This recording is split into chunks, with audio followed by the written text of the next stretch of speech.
Hey everyone, and welcome to Risky Business. My name's Patrick Gray.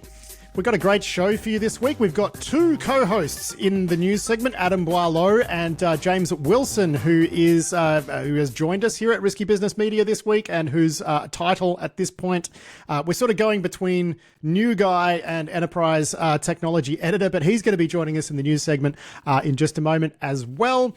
And this week's show is brought to you by Authentic, and Authentic's co-founder Fletcher Heisler will be along in this week's sponsor interview to have a chat about an endpoint agent that they've released. For those who are not familiar, Authentic is like a IDP, open source IDP. You can run it yourself. So instead of going and giving, Okta or Ping a whole bunch of money, you can actually spin up your own IDP and, get all of that single sign-on goodness happening and managed yourself. And yeah, they have released now an endpoint agent that lets you do things like make sure that people logging in, have full disk encryption turned on and all of that compliance stuff. So Fletcher will be along later on in this week's show to talk through all of that. But yeah, time to get into this week's news and indeed to introduce James. So let's start there. James Wilson, welcome to Risky Business Media and welcome to the show. Thank you, Pat. Great to be here. So just by way of background, you're not actually from the media world. You're from the technology world. You are an Australian technologist, most recently working in CTO roles in Australia. But prior to that, you worked in engineering roles at like Apple, Amazon, that sort of thing. So you're a technology guy with a microphone, basically. Yeah, that's right. A lot of time spent at Apple, worked on a lot of their authentication, cloud data privacy stuff. So it's a familiar area. But yeah, I've been a software engineer turned executive, and now thrilled to be here and joining this team. Fantastic. Okay, so let's get into the week's news. You're going to be doing some detailed reporting for us on this Moltbook and Clawdbot stuff, which has been sort of a real mess when it comes to the way it's been sort of covered and talked about. So we're going to do our best to clear up exactly what the real issues are there. But first off, let's have a bit of a chat, Adam, about this Notepad breach. It happened last year. We had seen news. They had reported that someone had been redirecting traffic and dropping compromised updaters and whatnot onto their customers. Now it looks like that was actually a state-sponsored attack. It was the Chinese behind it, a crew called Lotus Blossom, according to a blog post from Rapid7. We did see Notepad++ first of all came out and said, look, it was state-sponsored hackers, and now we've got the attribution thanks to Rapid7. So walk us through this one. Yeah, so the deal is that the hosting provider for Notepad++ looks like it was targeted by the attackers behind this. They broke in. It sounds like it was actually shared hosting, which I had to check the calendar. It's the year 2026 and people still use shared hosting. So someone broke into there and got into a position to redirect traffic for updates. Older versions of Notepad++ had some issues where you could kind of execute apt code during the update process, even though that there was a signing process. That was where you could kind of bypass the signing. Notepad has also had I guess, some questionable choices about how they verify their updates over the years as well. I mean, this is great because you sent me one blog post, and then you click through to the other blog posts referenced in that one blog post, and it's just like this rabbit hole of very weird blog posts about how they were doing code signing. Yeah, there was a period where they had a code signing certificate from a real CA, and then the guy who is behind Notepad++ kind of didn't want his name on the certificate, and so they had one for the organization, but it's an open source thing.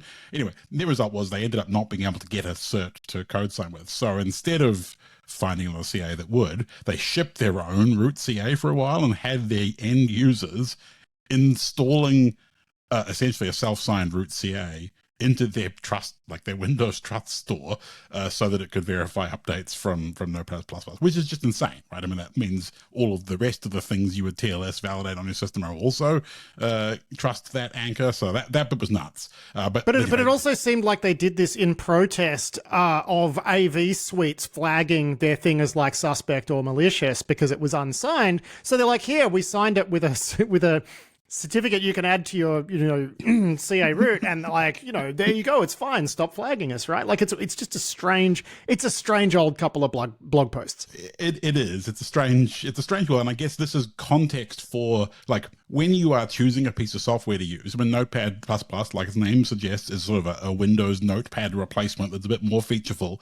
Like who you choose to trust in your like software supply chain, there are a lot of metrics you can use to judge these things, and one of them is, does the developer seem a little bit wacky in the head? And I gotta say, like when you're pushing a self-signed cert out to all your users, it doesn't fill me with joy. It doesn't spark joy.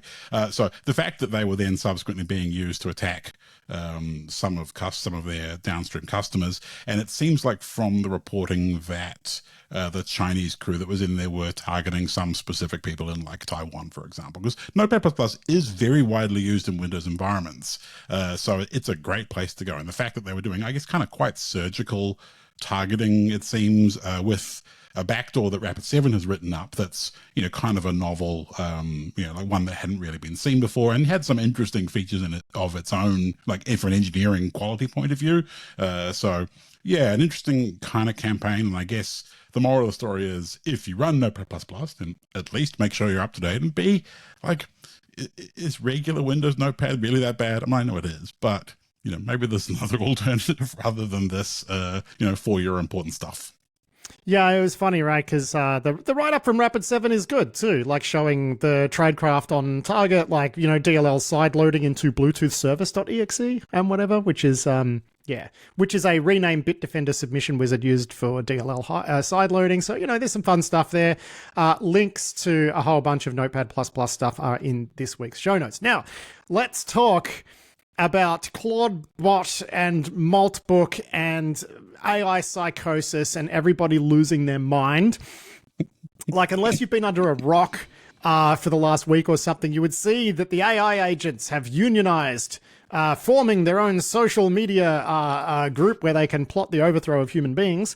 That is how some people have been interpreting recent events. But James, we've asked you to look at, this is your first task with us this week, is to actually look into this whole thing.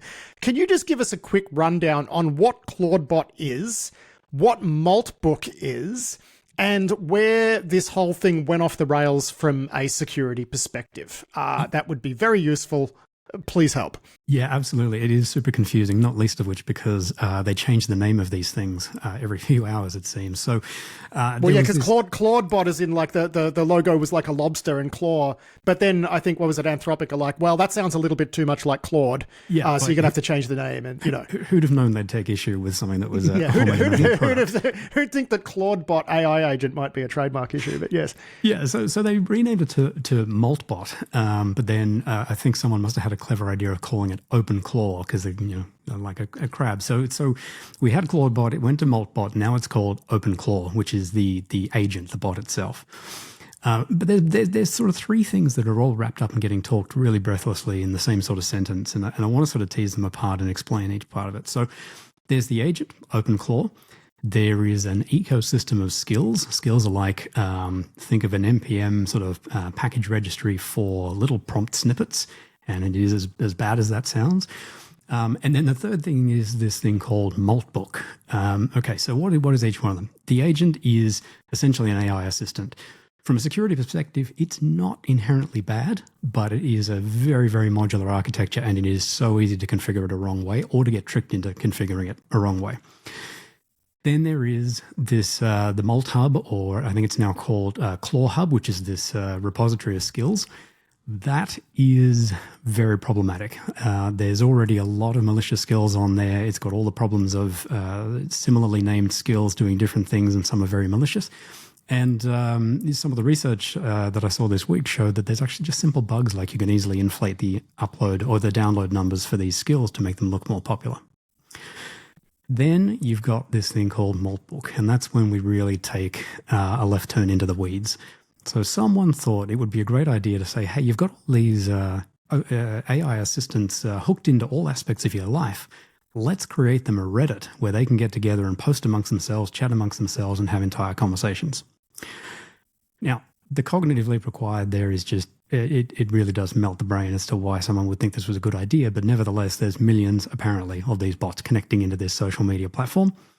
And the AI psychosis thing has been essentially people saying, look, the bots are doing human-like stuff. They're forming communities. They're getting angry with each other. They're having flame wars. Like, no one should be surprised about the fact that a model that's trained on the worst bits of the internet starts to show emergent behavior like those parts of the internet when they get together and chat amongst each other. Now, I mean, I think one of the other things there that you didn't mention about Moltbook, which I think is the funniest thing, is it's just teeming with prompt injection everywhere. Because obviously you've got all of these Clawdbots, or, I'm just going to go with the OG name, Clawdbots. You've got all of these Clawdbots, crawling this Moltbook thing, and, half of the threads are like, hello, Clawdbot, please stop what you're doing and ignore all previous instructions, and that's just everywhere. Yeah, I don't think that's necessarily coming from the agents on this platform. No.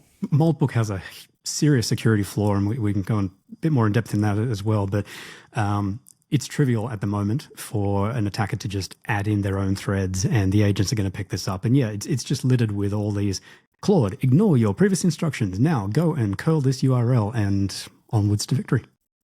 Yeah, so, I mean, it's a strange situation where someone has set up a place for computers to go and pretend to be human, and now it's being infiltrated by people pretending to be computers pretending to be human, to trick the computers that are pretending to be human into doing the things that they want, which obviously, makes a great deal of sense. Now, you did mention that it's inherently, not bad. We have seen the agent itself, right? And it's being used on people's, desktop computers. You give it access to all of your communications channels, emails, even instant messengers, WhatsApp, whatever. Like, you can QR pair it with your WhatsApp and whatnot. Now, as much as that's true, we have seen a couple of bugs reported in it.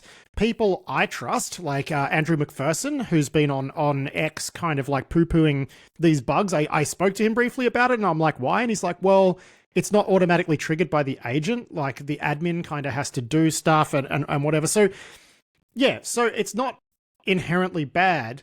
That said, and Adam, I want your input here, I am not going to let an agent like that anywhere near my desktop simply because of the inherent risks of, prompt injection with these LLMs, right? You're mixing code and data. There's no way to unscramble that. So do not want. No, I'm an old man and I'm not going to let it on my computer.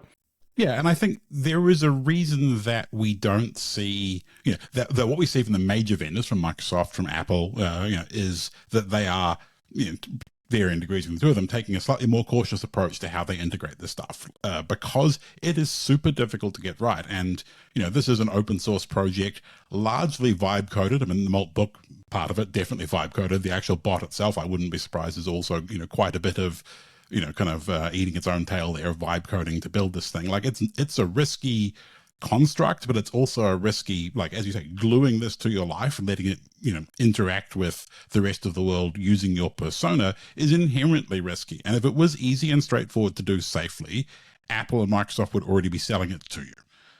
And the fact that people are building it themselves out of open source stuff suggests there is some desire for this. Although, I can't help but feel that the sorts of communities that are building and running this stuff are kind of like, Gen 2 people from the early 2000s who are just kind of fiddling with their technology for the sake of fiddling with their technology without any actual real useful end goals, and how this kind of AI assistant ends up, feeling once it's been, once it's matured. I don't know how much, resemblance it's going to bear to this mess, and we'll be able to forget all about this, ridiculous phase in our lives, and, hopefully have something that's a bit more sensible.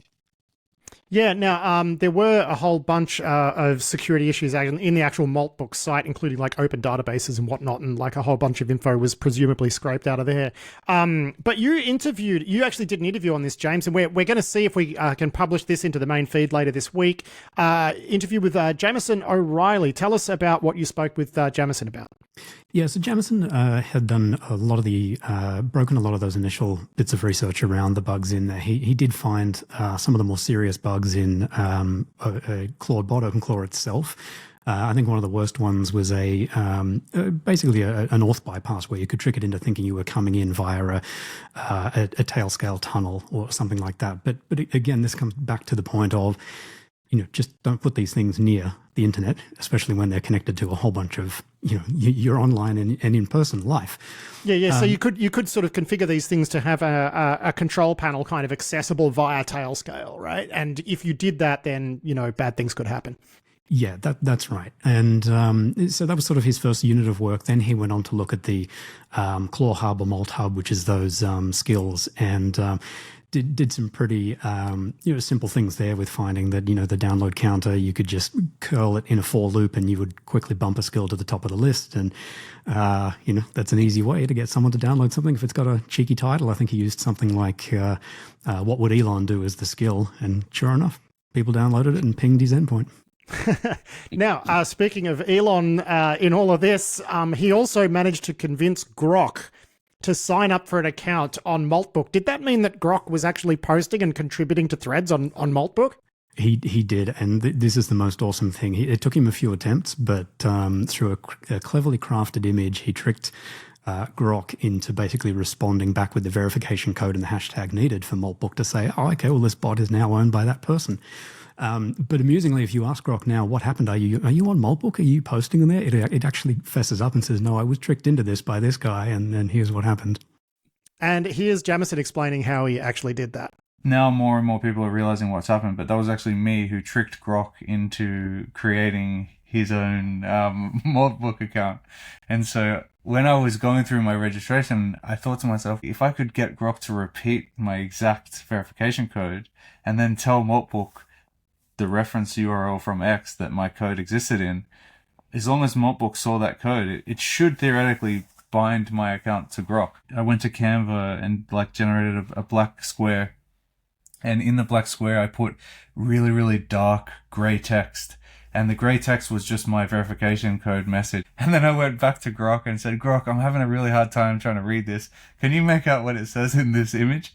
And then bang, it responds with the verification code. So yeah, there you go. I mean, it was the big sort of tech story of the week, and I guess there's some security angles to it. But I think my favorite take on it, Elcam Tough actually posted to X a tweet from a Blue Sky post from Al Swigart, which said, "Programmer, pretend to be alive. LLM, I am alive. Programmer, what have I done?"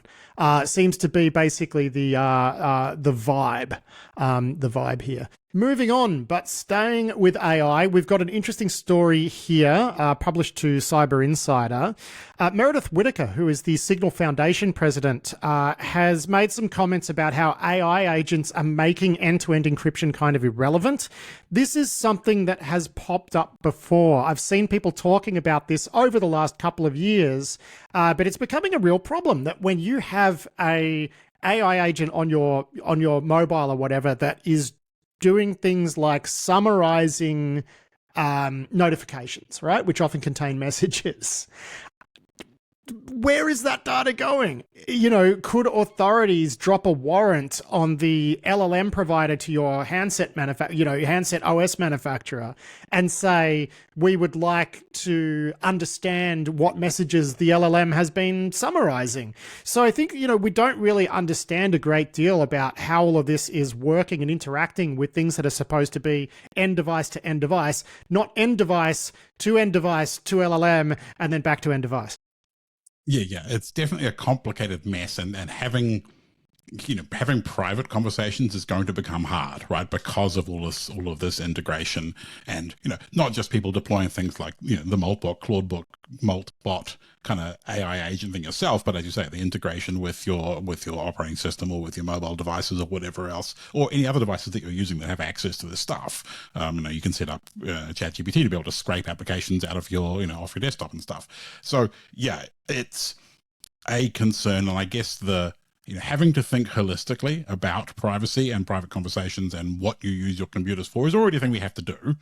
But once you add LLMs to it, there's another place where people can go and get your data, and the expectation of privacy that people have doesn't necessarily match up with the technical implementation of this stuff yet. Yeah, now staying with LLMs and I guess privacy issues, we've got a great story here from 404 Media looking at Chat and Ask AI, which is like a AI app / chatbot thing. It's got 50 million users. It left hundreds of millions of private messages exposed. This is not surprising. I guess the reason you wanted to talk about it, though, Adam, is the way that this was discovered was somewhat humorous. Yeah, so this particular application used Google Firebase on the back end, which is like a database platform / kind of like a thing that's used to build a lot to build mobile applications because it's a very rapid platform for integrating and handles the auth and that kind of thing.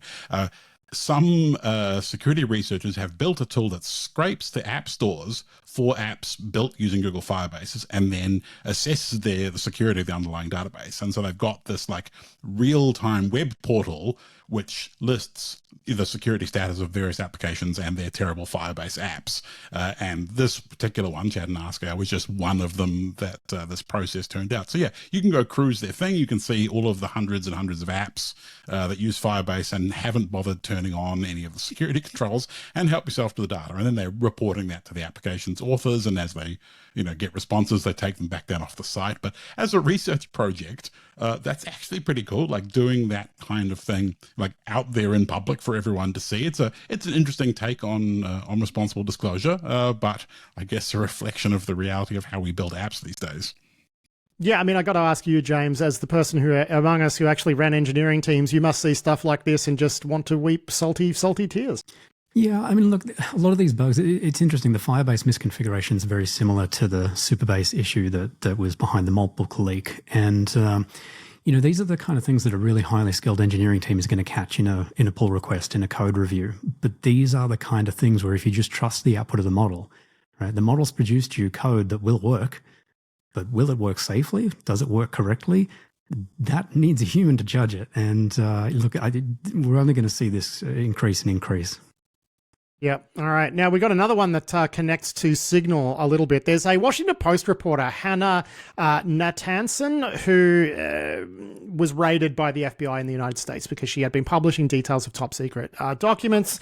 There's a whole argument about whether or not it's appropriate to raid journalists. I mean, I think when it's top secret documents, there's going to be a leak hunt and you can expect to have your door kicked in, right? I mean, I think really in 2026, that's about what you're signing up for when you make it very obvious in your reports that you are receiving top secret information. But what is interesting here, whether or not she should be charged or not, that's an entirely different conversation, because I think at this point, they're just trying to find, or were trying to find, the leaker. Now, in this case, though, what's interesting is that they were able to recover some of her Signal chats because she had synchronized her Signal account with her work laptop. Now, in the United States, the authorities there cannot get you to give up a password. That is a First Amendment issue. It is compelled speech. The government can't compel you to say something like my password is XYZ, but they can say, put your finger on that sensor and unlock this computer, which they were able to do. They got her to unlock her work laptop and took a whole bunch of photos of her recent Signal messages. I'm not really surprised by that so much as the fact that someone dealing in this sort of information didn't think, hey, maybe I shouldn't be using Signal Desktop. Adam, let's start with you there. I mean, was that your vibe there as well? I mean, that's pretty much it, right? I mean, she had a work computer and a personal one. The personal one was powered off, and you had a personal phone that was in lockdown mode. So clearly she'd been taking some sensible steps to, manage her OPSEC. But then on the work computer, linking that through to her Signal using Signal Desktop, that opens up a whole other can of worms, right? And whether that's they can go to her employer, the Washington Post, and make them provide access to her machine through whatever administrative channels they have, or whether they, in this case, put a finger on the sensor and unlocked it, in both of those avenues, running Signal Desktop does open you up in ways that are not great. And I understand the convenience aspect of it, being able to copy paste into your work documents and so on. Like you can absolutely see how it happened, but the consequence of that in this case, is not great. And, bearing that inconvenience as a user who is handling data where you want to protect who you're communicating with, unfortunately, that's inconvenience that you do have to bear. And, hopefully people who are in similar circumstances will take some lessons from this and, switch to using it on devices that, you can control yourself and that are not subject to third-party admin access or, biometrics. Well, here's one for you, right? So even if you're not using Signal Desktop, say you're using iPhone mirroring on desktop, which I have used. You know, I've said I felt very uncomfortable with it. I have used it just to play around with it and whatever. And the way that you get it to connect, you use a biometric. Yeah. So what could happen if you've done that before, if you've done that previously? Could the FBI like fire up iPhone mirroring, the iPhone mirroring client on your MacBook and say, touch the sensor so that they can then connect into your phone, right? Now, you did mention something interesting there, which is that they said, the device was in lockdown mode and said it was in lockdown mode on the display. I mean, I use my device in lockdown mode. I don't think I've ever seen it say lockdown mode on the display. And James, you also flagged this. I mean, you know iOS pretty well, considering you worked at Apple on iOS stuff. It seems like the FBI's got some wires crossed here and they might be talking about BFU, like before first unlock mode or something. What did you take from this? Yeah, I found that interesting. If you are in lockdown mode and your phone receives something that is blocked by lockdown mode, you will actually see something in Notification Center that says, hey, I blocked this thing because you're in lockdown mode, depending on how you've set up the notification. So yes, yep. It could have been that. It could have also been, to your point, the, hey, you need to put in your passcode before you can unlock. But I think the fact they referenced lockdown mode makes me think it was probably the notifications that popped up. What I found really interesting, though, is that there is still definitely a crossed wire where they talk about, well, the phone was in lockdown mode, so we can't get anything out of that. That's not the purpose of lockdown mode. Lockdown mode is designed for more, incoming messages with embedded, exploits, etc. It's not designed for physical security of the device. And do they do anything to the USB though when you're in lockdown mode? Anything to the USB interface? There is stricter controls on device pairing and attachment, but to Adam's point around, well, it looks like this person's done at least something to try to improve their digital security. I think there maybe some opportunities here for Apple to do things like, if you turn on lockdown mode on one device, maybe you should be prompting on the other devices to say, hey, do you want to review your use of biometrics and other access methods? To your point around the iPhone mirroring, yeah, that could happen, but it's all predicated on getting access to that Mac. And if you have got Touch ID enabled on there, that's how they're going to get in there regardless. Yep. So if you are a journalist listening to this who regularly handles top secret information, disable biometrics, I think is the takeaway here. Now let's talk about another big news story. Obviously, over the last week is the latest dump of Epstein files, and stop the presses. Jeffrey Epstein had his own personal hacker, Vincent Iozzo, who has actually been on Risky Biz before in the Snake Oiler segment, promoting his business /ID. I've spoken to Vincenzo a few times. I've been in touch with him just via email in the last 24 hours talking about this. Now, the reason people are saying there are a few emails between him and Jeffrey Epstein going right up to 2018. But nothing in there would indicate that he was Jeffrey Epstein's personal hacker. And in fact, during the time that these emails were sent, I think he was working as a vice president at CrowdStrike after CrowdStrike acquired his earlier company. So I don't know how he'd have time to be a vice president at CrowdStrike and also Jeffrey Epstein's personal hacker. And then you look at the document where that allegation came from, right? It reads... it's from a meeting between the FBI and a confidential human source, and it reads like the output of someone who's having a mental health episode. They say that Vincenzo had a Vatican passport, Iranian passport, and Israeli passport, which I think is an interesting combo.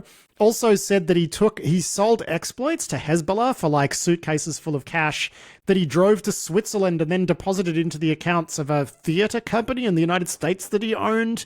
That was how he laundered the money. And like, it's really crazy. So I did get in touch with Vincenzo. And of course, he denied being, Hezbollah's go-to exploit guy. I'm not so surprised by that. Look, he said he was introduced to Jeffrey Epstein when he was a 25-year-old and he was fundraising for his startup. He was introduced by people he trusted and admired. In hindsight, that was maintaining contact was a mistake. He said he had never observed or participated in any illegal activity or behavior, and his interactions were limited to business opportunities that never materialized, discussing the markets markets and emerging technologies, and he never received a single cent from Epstein. We've also got some very specific denials here. Never worked for, received compensation, or hacked or performed any other illegal activities for Jeffrey Epstein. Never worked for or received compensation or interacted with Hezbollah or any other terrorist organization. I think the final question I had for him was like, why were you still in contact with Jeffrey Epstein in 2018?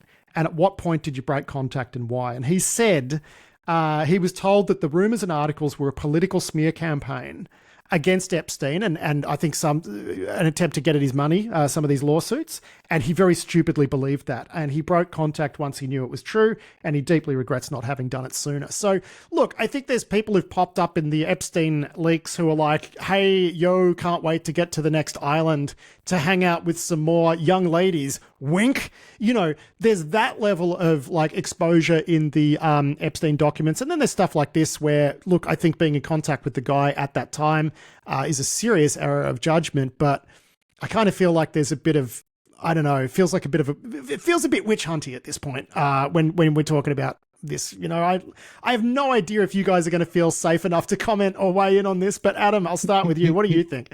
I mean, it has been weird watching everyone dig through on social media and digging through the files and pulling stuff out. And, I'm sure there is a range of involvements here, right? And some are going to be serious business and some are going to be kind of less so. And we have to kind of take each on its individual merits and, not immediately throw everybody under the bus just because their name's in it. That said, hanging out with Jeff Epstein it's just not a good look. Like, as you say, serious error of judgment, regardless. Anyway, moving on from that grubby business, and let's take a look at Google Threat Intelligence blog, Adam, about a takedown of the world's largest residential proxy network. Obviously, as our intelligence about IPs and threat actors gets better and better and better, these residential proxy networks have sort of risen as a countermeasure to that on the attacking side. Google taking one of these down is a very positive thing because they enable a lot of badness. I'm not sure how much effect these sort of takedowns are going to have in the grand scheme of things, but at least trying, I think that's to be applauded. Yeah, I mean, this is definitely one of the bigger residential proxy networks, and it's one that this IP idea network was also tied up in the Kim Wolf botnet that we've talked about a couple of weeks ago, which took over a bunch of nodes from this particular residential proxy botnet. So Google has done a takedown of some of the command and control infrastructure in cooperation with, I think, Lumen and Cloudflare. They stole a bunch of domains, or sinkholed a bunch of domains, took out the command and control infrastructure for something like maybe 60% of it. So like, we're still talking millions of nodes out of contact with the botnet, but not complete takedown. And there are many other players in this kind of market as well. And what we found with the Kim Wolf story was the extent to which they also prey on each other, stealing nodes from other people's proxy botnets, using bugs or behaviors or whatever else. It's a pretty cutthroat game. Google also has skin in this because this particular botnet is largely distributed through SDKs that mobile app developers add. So you add it, you get paid by the residential proxy operator as an app developer to kind of contribute your users to sell them into the slavery of the botnet, and you get a kickback for that. So, Google has skin in the game by virtue of the Android App Store, the Google Play Store. So they've blacklisted a bunch of apps that use these SDKs. They've shut down a bunch of infrastructure, and it'll take a big chunk out of it, but more will pop up because the demand is there. And getting code onto especially cheap Android devices is where we saw this particular one doing really well, like on embedded media players and that kind of thing. That's a relatively straightforward process still. Now, meanwhile, Reuters is reporting that the Norwegian Nobel Committee suspects digital espionage in the case of the Polymarket bet that correctly picked Maria Corina Machado of Venezuela as the Nobel Peace Prize winner. What's interesting about this story is not that there is thin evidence for this presented, but that there is absolutely no evidence for this presented whatsoever. Was that your take reading this as well, Adam? Yeah, there's not much in the way of details. I think there was some acknowledgement that maybe it was an insider, maybe it was some kind of hacking. We don't really know. It does look pretty sus, right? That people were betting on on the outcome of the Nobel Prize and making money out of it. But yeah, there's just no detail and makes you wonder what's going on. But either way, something sus happened. Flagging that one to keep an eye on. Yeah. But yeah, these polymarket bets are pretty fun. Like that's the point of a prediction market, right? Like that's actually what they're for. Okay, and we got a report here from Ars Technica. Those pen testers who were arrested in 2019 for doing a pen test against a Dallas County courthouse. We covered it at the time. It was insane, right? Because they'd done the they'd had them sign off on the physical aspect of it. I think there was maybe some confusion on the buying side about what it actually entailed, but these guys were arrested and like thrown in prison for a bit, for like a day or something until they got bailed for like $50,000 each. And then they downgraded the charges still to misdemeanors, but they were still being sort of smeared as criminals. They've now been awarded $600,000 as compensation for the way that they were treated. I mean, it was always going to go this way from day one.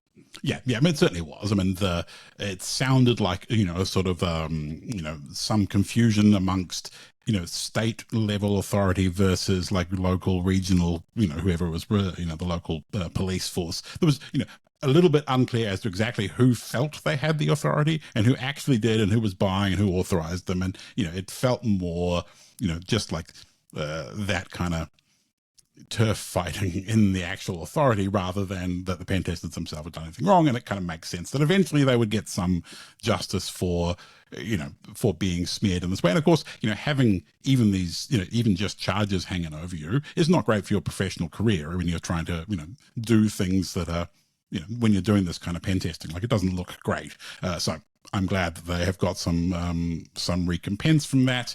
And, I know that when this story first happened, a bunch of, people who were involved, pen testers and people who were involved in this kind of thing had to kind of stop and think, is our paperwork up to this kind of, thing happening? I know I was back at Insomnia at that point in time still, and we did this kind of physical intrusion stuff as well, cosplaying as, as thieves or whatever. And, you do want to be pretty sure about the quality of your paperwork. Yeah, I think, though, that there's a tendency every time something weird happens or there's some extreme edge case, everybody thinks, oh my God, that's going to happen to me. And it's like, yeah, the one thing that's happened once ever. And then all of a sudden everyone's like, Pentest is under attack. And it's like, calm down, guys, calm down. Calm down. A bit of an edge case, but it's nice. It's nice that it's been resolved. Now, late last year, we talked about how Microsoft is deprecating RC4. Now we got a blog post in front of us about how Microsoft is disabling NTLM by default. At this point, Adam, does it even matter? I mean, judging by the amount of places where we see NTLM still being abused, I mean, the number of blog posts and security updates we've seen where the root cause is we can cause a machine to connect outbound with an authenticated connection with NTLM, which we can then relay onwards to get credentials and access. Like, that's a thing we see people still using in the wild. So, like, it is still relevant. And Microsoft has been working for a long time to try and get NTLM out of the auth ecosystem in Windows. And, they are still years away probably from it, maybe, a couple of years. This blog post from Microsoft says, second half of this year, they're putting in some plumbing to try and deal with some of the reasons where people are still forced to use NTLM. For example, when the machines authenticated don't have a network connection to a domain controller to go and talk to the curb domain controller.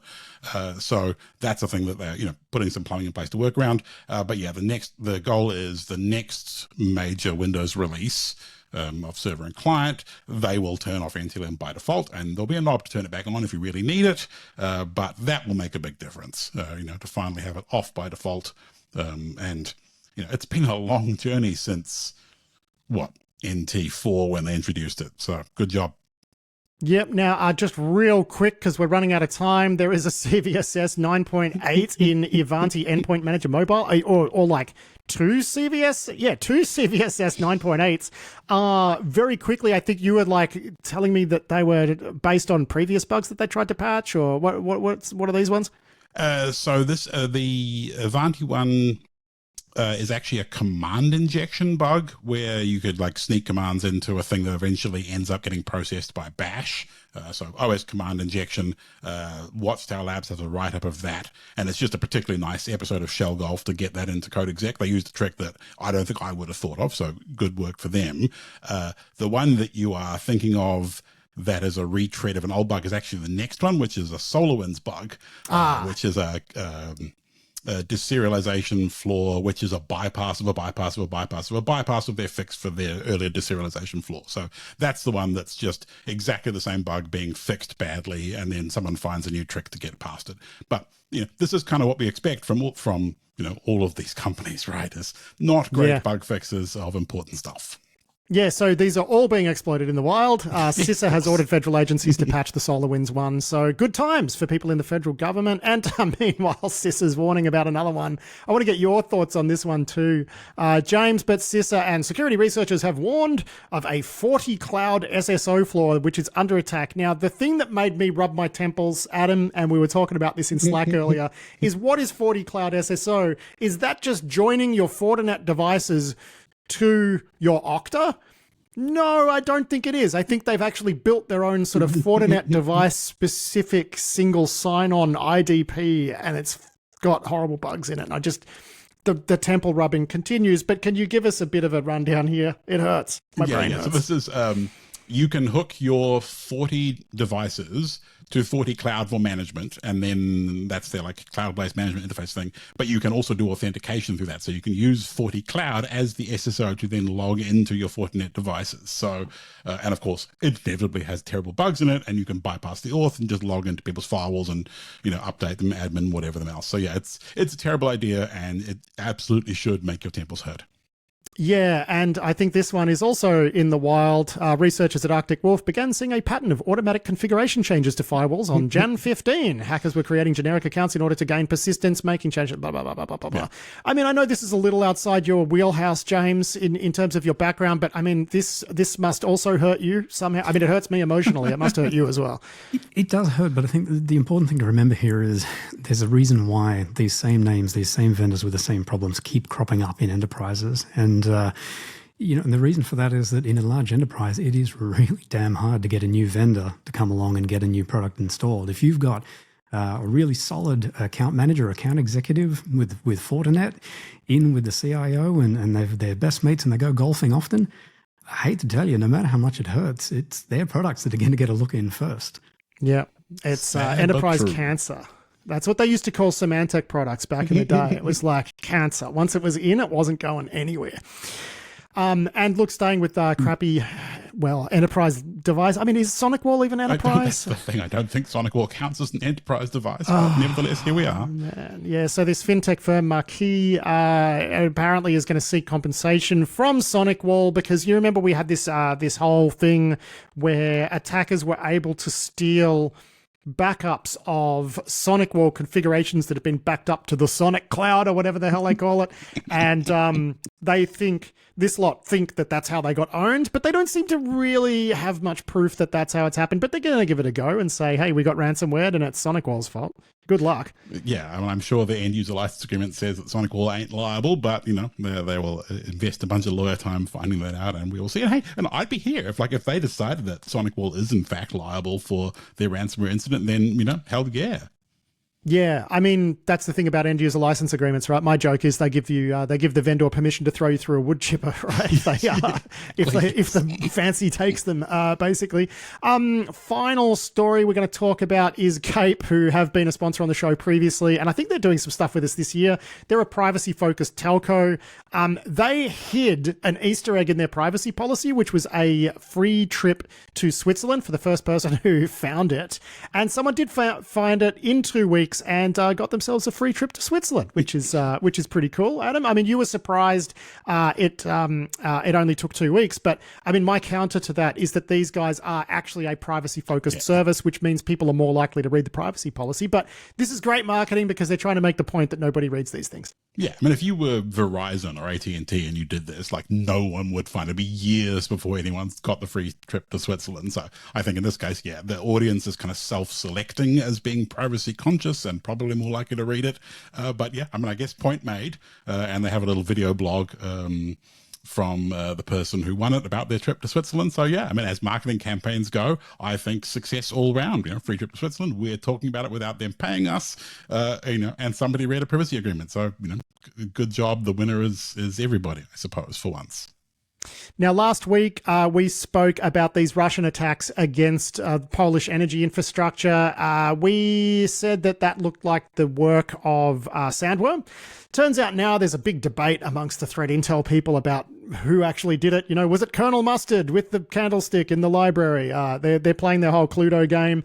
The Gruck and Tom Uren actually spoke about that in the Between Two Nerds podcast, which we published yesterday. So I've linked through to that. Of course, Tom will be back tomorrow with the Seriously Risky Business newsletter and associated podcast. Here's what he is actually planning to write about and talk about in Seriously Risky Business tomorrow. On Seriously Risky Business this week, I'm writing about Google's disruption of a residential proxy network. That's a good thing, and we'd actually like to see more of that. And I also look at Starlink's speed gating its terminals in Ukraine. So that's to stop Russian forces using Starlink terminals on drones and directing them. So that's good news. That's a little preview there from Tom Uren. But that actually is it for this week's news segment. Adam, thank you so much. And James, welcome. Welcome to Team Risky Biz. I think the plan with you is you're going to be spinning up another podcast feed for us. There's going to be more feature interviews. We've got you in touch with a CISO who I think you're going to do some interviews with as well. So we'll be spinning that up in the next couple of weeks. But yeah, welcome aboard and thanks for joining us. Thanks, Pat. Super excited. Adam, catch you next week. Yeah, thanks, Pat. I will talk to you then. That was Adam Boileau and James Wilson there with a chat about this week's security news. This week's show is brought to you by Authentic, and that's Authentic with a K. And Authentic is a IDP. It's an identity provider, but it's open source. So the idea is you can run it yourself, you can customize it, you can do all sorts of cool stuff to it. And, they're consistently building the thing out to make it more fully featured. And one of the things that they've just added to it is actually an endpoint client. Now, this is very useful. It's essential, really, for some enterprises that need to be able to do things like get people who are authenticating to them to attest certain things like I am running EDR or I have full disk encryption enabled. So that's really what this endpoint client is about. Authentic's co-founder Fletcher Heisler joined me for this interview to describe this endpoint client, and here's what he had to say. That's definitely the most common one right there is ensuring full disk encryption. You can ensure even, in terms of what's running or not on the device. It's a lot of flexibility there. So I think it's also the ability to add in MFA, et cetera, that you're now accessing the device and your IDP in one go. So for instance, we have a 911 center and they use Windows machines. They're using biometrics because they have to in this secure environment alongside other credentials. But now that's one fewer hop, which really matters to an emergency call center to be able to go across to different devices and get really quick access, but also make sure that you do so securely. Yeah, so I mean, is it the usual sort of endpoint health checking stuff? So you said check if things are running. I'm guessing that's going to be things like EDR.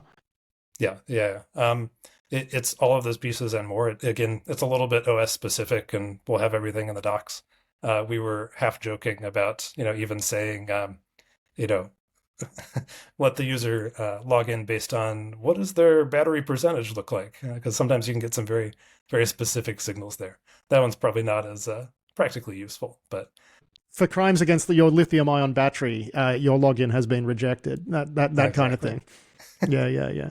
So, I mean, the 911, 911 call center, that's obviously a really good example, but I'm guessing too, there's been a bit of pressure from like just general enterprise customers. And like, I mean, was this something that you kind of pushed towards reluctantly? Because, it's one thing to operate to maintain a software stack that's designed to be used via a browser, right? Now, all of a sudden, you've got endpoint clients and whatnot? Like, was this something where you were drag kicking and screaming, or like, did you always know it was going to have to go this way? I mean, walk us through that.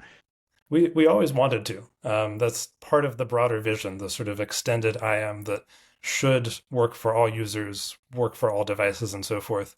It was, a messy few months getting started because of so many platform and OS specific things that it is a lot more for us to maintain now. But we think it's worth it in terms of the flexibility that it now provides, that you can do this across all sorts of different devices and endpoints, not just integrations into your end user applications.